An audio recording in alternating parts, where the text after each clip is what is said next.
नमस्कार प्यारे बच्चों, आपका हमारी इस ऑनलाइन क्लास में स्वागत है।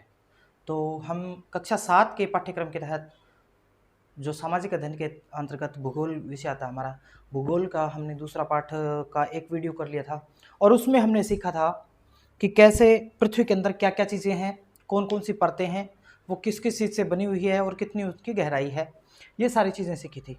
तो उसमें एक शब्द आया था शैल या चट्टान। क्या था? शैल या चट्टान।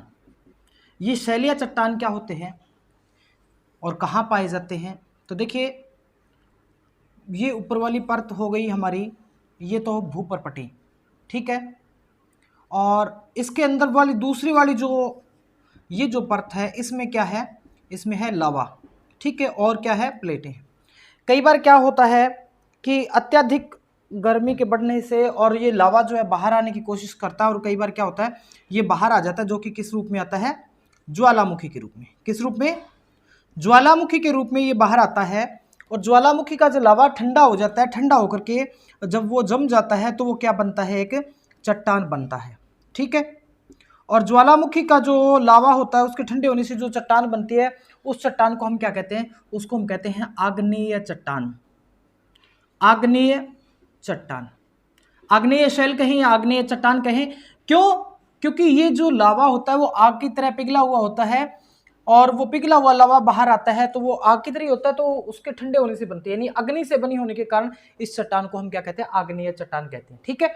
इसके दो भेद होते हैं, ये दो प्रकार की होती है। एक तो होती है अंतर्भेदी और दूसरी होती है बहिर्भेदी। अब ये अंतर्भेदी चट्टान क्या होती है, बहिर्भेदी चट्टान क्या होती है, इसके नाम में स्पष्ट है। अंतर, अंत होता है अंदर, और बहिर यानी बाहर। तो कई बार क्या होता है कि जब लावा है ये बाहर आने की कोशिश करता है तो रास्ते में ही ठंडा हो जाता है, बाहर नहीं निकल पाता, और ये चट्टान का निर्माण होता है। जो कौन सी चट्टान बनती है? ये चट्टान बनती है आपकी अंतर्भेदी, यानी जो जमीन के अंदर ही रह गई वो चट्टान कौन सी है? अंतर्भेदी, जो लावा अंदर ही ठंडा हो गया, ठीक है। और कई बार क्या होता है कि बाहर ज्वालामुखी के रूप में आ गया और लावा बाहर आकर ठंडा हो गया, और उससे जो चट्टान बनेगी वो कौन सी चट्टान होगी? वो चट्टान होगी बहिर्भेदी।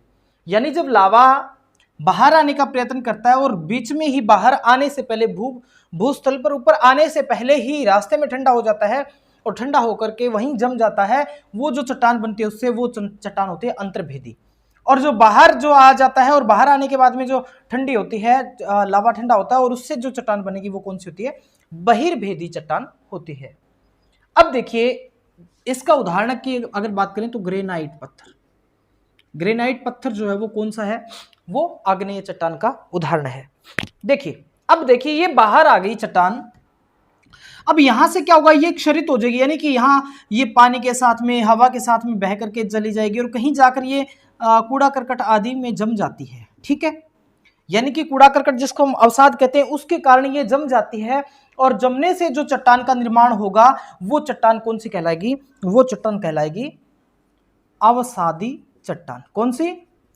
अवसादी चट्टान। यानी अवसाद क्या होता है? अवसाद होता है कूड़ा करकट। जो कूड़ा करकट के जमने से जो इस चट्टान का निर्माण होता है वो अवसादी चट्टान होती है, या इसका दूसरे नाम जो है वो क्या कहते हैं? तलछटी चट्टान भी कहते हैं। तलछटी चट्टान भी कहते हैं इसको। इसको जो है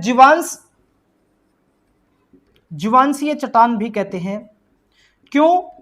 क्योंकि ये जो है, जब ये सेल टूट जाएगी तो ये तो है नहीं कि एज इट इज ये यहाँ पर जम जाएगी, इसके साथ जो है वो जीवांश जो होते हैं, पेड़ पौधे हैं, वो सारी चीजें भी इसके अंदर जो है जमा होती रहती हैं, और वो बाद में एक चट्टान का रूप ले लेते हैं। तो इसलिए इसका नाम जो है जीवांशीय चट्टान, अवसादी चट्टान या तलछटी चट्टान कहते हैं इसको, ठीक है।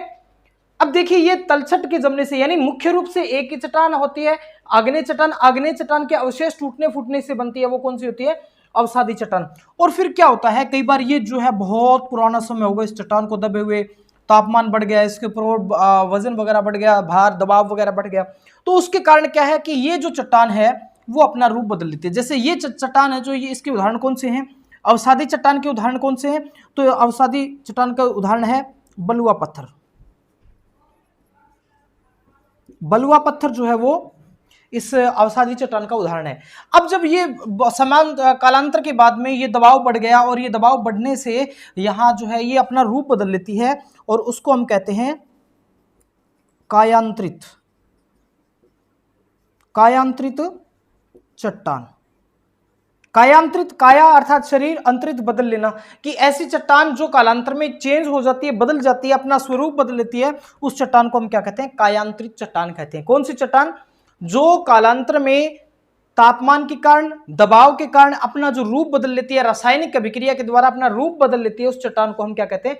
कायांतरित चट्टान कहते हैं। जैसे संगमरमर, संगमरमर जो पत्थर है, या स्लेट की बात करें, स्लेट पत्थर है, ये जो है वो कायांतरित चट्टान के उदाहरण है।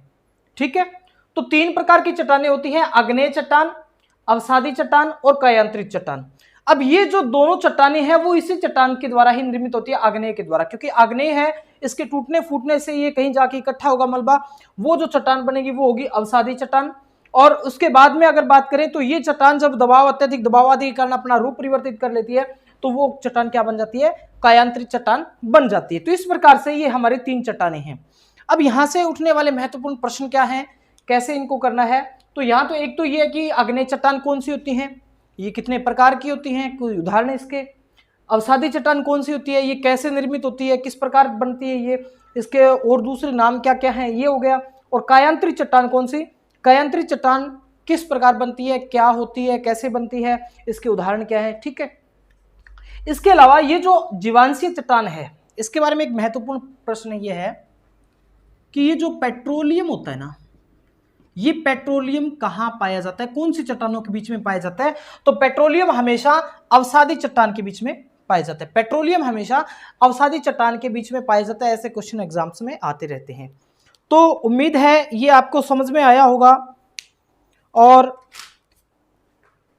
कैसा लगा वीडियो आप कमेंट करके जरूर बताइए। सबसे बड़ी प्रॉब्लम ये रहती है कि आप कमेंट नहीं करते, आपको समझ में आता है कि नहीं आता, ये चीज़ें नहीं बताते। और वीडियो को लाइक करना भी मत भूलिए। अगर चैनल अभी तक सब्सक्राइब नहीं किया तो चैनल को सब्सक्राइब कर लीजिए।